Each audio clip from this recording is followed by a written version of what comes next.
That's it. But the problem is, nobody pushed back on the fundamental terms.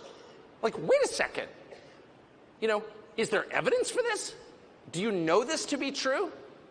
Don't Americans have an inherent, which is to say a right they were born with, an inherent right to make their own decisions about how they live on the most basic level, what medicine they put in their body, where they travel? Nobody said that.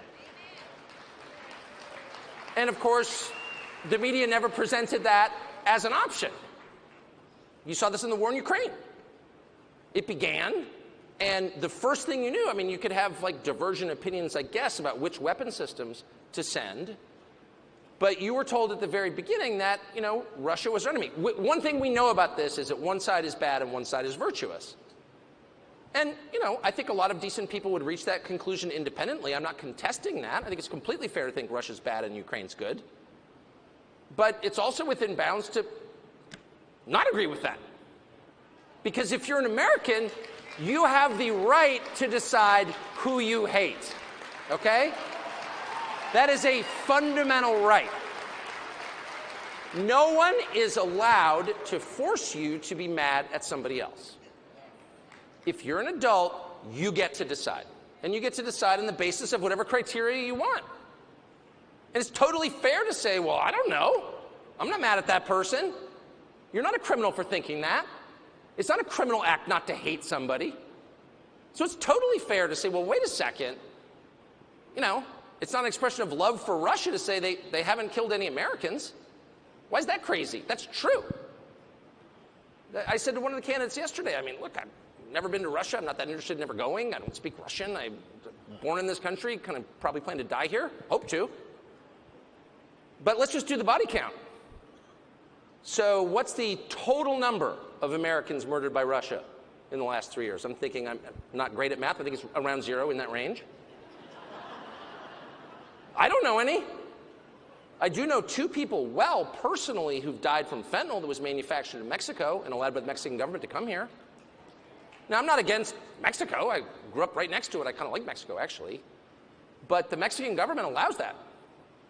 And over 100,000 Americans die every year from that poison. Not because they were drug addicts who took too much, but because they were poisoned. Because they were taking a pill they thought was something else, and it turned out to be fentanyl, manufactured in Mexico and allowed by the Mexican government to come here.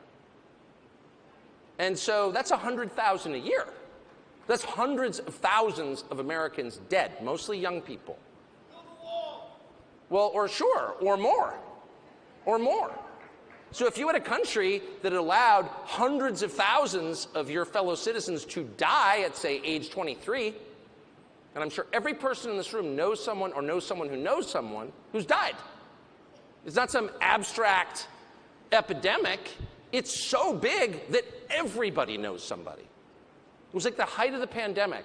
An outlaw I know, possibly my wife, said to somebody, how many people do you know who've died of COVID? And I was like, well, you know, a lot. Well, who are they? Well, like a friend of mine's, her grandparents died. What was her name? I don't know, his grandparent. How old was she? Well, you know, late 80s. Okay. How many people do you know who've been injured by the vaccine? Well, a ton.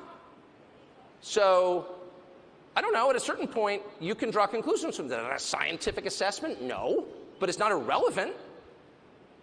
So on the question of Russia, if you begin the conversation with, this is an evil country that has hurt America and we have to go to war with them, well, then there's kind of no debate about it, is there? I mean, no one would defend Nazi Germany.